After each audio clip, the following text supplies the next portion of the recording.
औज़ुबिल्लाहिमिनश्शैतानिर्रजीम बिस्मिल्लाहिर्रहमानिर्रहीम। CISSP domain 7। Domain 7 का part 1 में रिकॉर्ड कर चुकी हूँ, जिसको मैंने स्टॉप किया था, कंक्लूड किया था पॉइंट नंबर 7 के ऊपर। और मैं डोमेन 7 का आज पार्ट 2 रिकॉर्ड करने जा रही हूँ, जिसको मैं स्टार्ट करूँगी इंशाल्लाह पॉइंट 8 से। तो और क्या है डोमेन 7? डोमेन 7 है सिक्योरिटी ऑपरेशंस ना, ठीक है ना। तो अब इसका पॉइंट 8 क्या है? पॉइंट 8 है artifacts, evidence collection and forensic procedures. ठीक है, 6 principles to guide digital evidence technicians. अच्छा, क्या है 6 principle? When dealing with digital evidence all of the general forensic and procedural principle must be applied ना। यानी कि जब भी डील कर रहे हों डिजिटल एविडेंस से ना, डिजिटल सबूत से, तो है ना सारे फोरेंसिक के प्रोसीजर और प्रिंसिपल्स जो है ना वो अप्लाई होते हैं। अच्छा, फोरेंसिक क्या है? फोरेंसिक ये सब है ना, एविडेंस को कंफर्म करते हैं ना, फिंगर प्रिंटिंग है, ब्लड टेस्टिंग है, और सारी चीज़ें इन फोरेंसिक के अंदर आती है ना। फिर आता है पॉइंट नंबर 2, जो है upon seizing digital evidence action taken should not change that evidence ना। यानी कि अगर डिजिटल सबूत जो है उसको सीज कर रहे हैं, जूं का तू वैसा ही रख रहे हैं ना, तो फिर उसके अंदर कोई चेंजेस नहीं आने चाहिए, जूं का तू से रहना चाहिए। और फिर पॉइंट आता है when it is necessary for a person to access original digital evidence that person should be train for this purpose ना। अगर तो नेसेसरी है कि जो एक्सेस किया जाए ना ओरिजिनल जो सबूत है उसका, तो फिर है ना वो पर्सन जो है ना फुली ट्रेन होना चाहिए। ठीक है, और ख़ास इसी पर्पस के लिए वो ट्रेन होना चाहिए। अच्छा, फिर आता है all activity relating to the seizure, access, storage और transfer of digital evidence must be fully documented, preserve and available for review ना। डिजिटल एविडेंस जो है ना उसको उसको जब भी जैसे बंद कर रहे हैं, क्लोज कर रहे हैं, सीज कर रहे हैं ना, तो पूरा डॉक्यूमेंटेड होना चाहिए कि क्या हुआ क्या नहीं हुआ। बहुत अच्छी तरह से उसको का ख्याल रखना, उसको प्रिजर्व करना है, और है ना वो अवेलेबल हो ना रिव्यू करने के लिए वो डॉक्यूमेंट्स और वो एविडेंस ना। An additional is responsible for all action taken with respect to digital evidence while the digital evidence is in their possession ना। अगर उनके जिनके कब्ज़े में है डिजिटल एविडेंस ना, तो फिर वो बहुत ही रिस्पॉन्सिबिलिटी उनकी बढ़ जाती है ना। और फिर आता है any agency that is responsible for seizing, accessing, storing और transferring digital evidence is responsible for compliance with these principle. जो कानून है, जो रूल्स एंड रेगुलेशन है ना, कोई भी एजेंसी जो उन सारे सबूतों को सीज कर रही है ना, वो जो है ना सारे वो प्रिंसिपल को फॉलो करेगी जो जो इसके लिए लॉज एंड रेगुलेशंस बनाए गए हैं। फिर आता है पॉइंट नंबर 9, मीडिया एनालिसिस ना।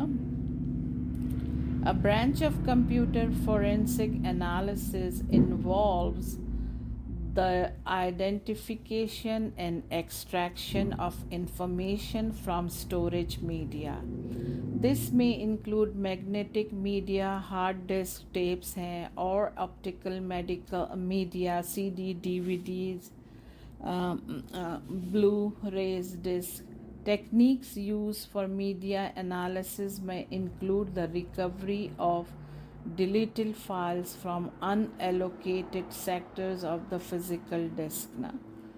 ठीक है ना। ये जो है ना टेक्निक जो यूज़ होती है ना, मीडिया का जितना भी एनालिसिस किया जाता है, उसकी जांच पड़ताल की जाती है, वो है ना may include the recovery of deleted file भी उसमें मतलब रिकवर करनी पड़ती है, ठीक है ना। और when gathering information from storage devices, analysts should never access hard drive or other media from a live system ना। तो क्या होता है कि सारी इंफॉर्मेशन गैदर की जाती है ना जो स्टोरेज डिवाइसेस होती हैं ना उससे, ठीक है ना। तो है ना जो एनालिस्ट होता है उसको फिर जो करंट लाइफ सिस्टम को नहीं डिस्टर्ब करना चाहिए।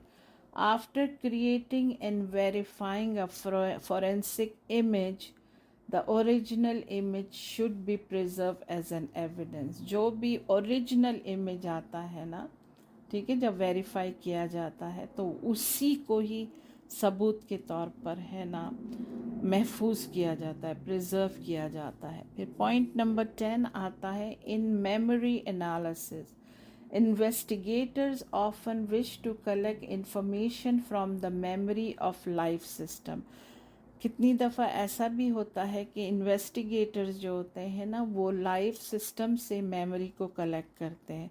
When gathering the contents of memory, analysts should use a trusted tool to generate a memory dump file and place it on a forensically prepared device such as a USB drive। तो फिर क्या होता है कि है ना उस information को जो है ना बहुत सिक्योर तरीके से USB ड्राइव में ट्रांसफ़र किया जा सकता है।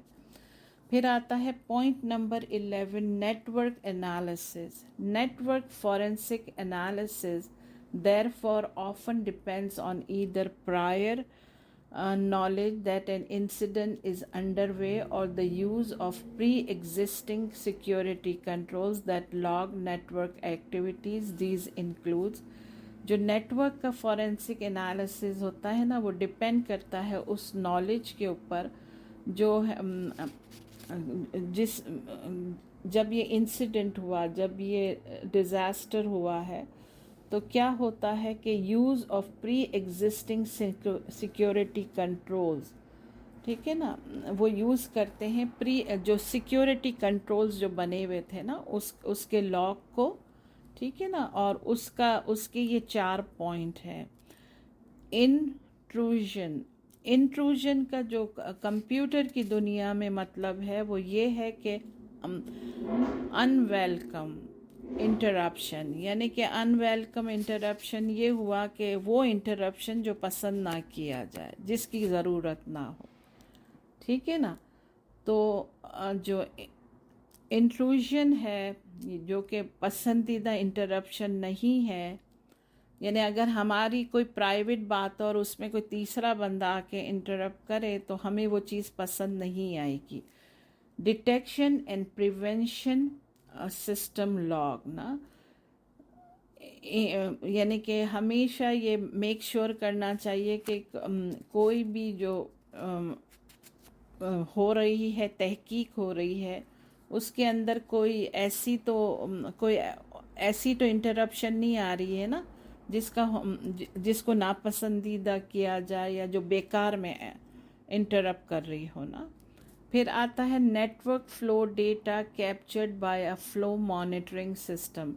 अच्छा, नेटवर्क जैसे फ्लो करता है ना उसका जो डेटा है ना कैप्चर किया जाता है किस तरह से, मॉनिटरिंग सिस्टम से, तो ताकि पता चले कि क्या हो रहा है। फिर आता है packet captures deliberately collected during an incident. जितने भी ये ट्रांसफरिंग पैकेट्स होते हैं ना डेटा के, इंफॉर्मेशन के, नॉलेज के, वो कलेक्ट किए जाते हैं इंसिडेंट जब हुआ होता है, ड्यूरिंग इंसिडेंट ना। Logs from firewalls and other network security devices ना, फायरवॉल चेक किया जाता है, लॉग्स चेक किए जाते हैं अदर नेटवर्क सिक्योरिटी डिवाइसेस के थ्रू भी ना। फिर आता है point number 12, software analysis. Forensic analysts may also be called on the conduct forensic reviews an application or the activity that takes place within a running application ना forensic जो है analyst क्या करता है कि वो जो है ना फॉरेंसिक रिव्यूज़ ऑफ एप्लीकेशन भी देखता है और द एक्टिविटी टेक प्लेस यानी कि जब एप्लीकेशन रन होती है तो उसकी भी एक्टिविटी को वो मॉनिटर करता है जो कौन होता है फॉरेंसिक एनालिस्ट जो होता है। फिर आता है point number 13 hardware embedded device analysis. Finally, forensic analysts often must review the contents of hardware and embedded devices. जितने भी हार्डवेयर के भी कंटेंट है वो रिव्यू करता है और डिवाइसेस के भी ना। दिस में include a review of personal computers भी रिव्यू होते हैं, स्मार्टफोन्स भी उस पर रिव्यू होते हैं और टैबलेट के कंप्यूटर्स भी होते हैं और embedded computers in car security system and other devices. ठीक है, फिर आता है point number 14।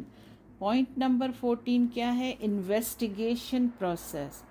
When you initiate a computer security investigation, you should first assemble a team of component analysts to assist with the investigation.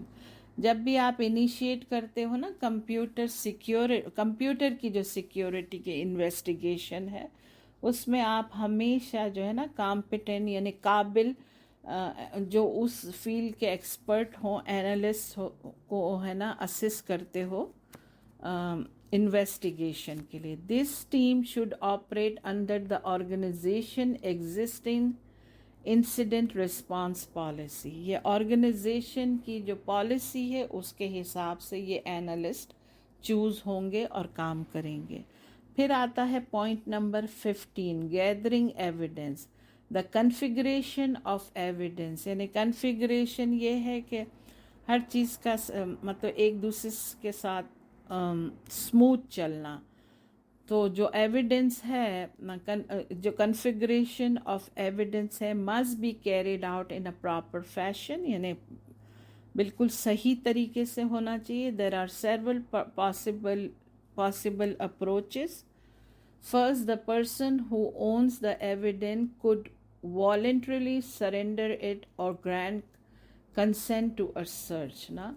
जो भी person जिसने evidence जो है जिसके पास है जो ओन करता है वो सबूत वो है ना वॉलेंटरली अपने आप को सरेंडर करे या फिर जो है ना वो है ना जो जो इन्वेस्टिगेटर्स होते हैं जो इन्वेस्टिगेट करते हैं उनको ये बोले कि हाँ आप ये देख सकते हो सब।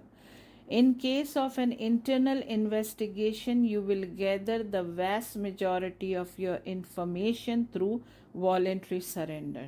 ठीक है, फिर आता है point number 16 calling in law enforcement. अच्छा, लॉ इन्फोर्समेंट का ये बताते हैं कि ये कंपनी के अपने ऊपर होता है ना, ठीक है ना, कि वो पुलिस बुलाना चाहते हैं कि नहीं ना, या पुलिस इन्वेस्टिगेशन करवाना चाहते हैं कि नहीं ना। तो one of the first decision that must be made in an investigation is whether law enforcement authorities should be call in, यानी ये ऑर्गेनाइजेशन को फैसला करना है। Two major factors may cause a company to shy away from calling in the authorities. Na?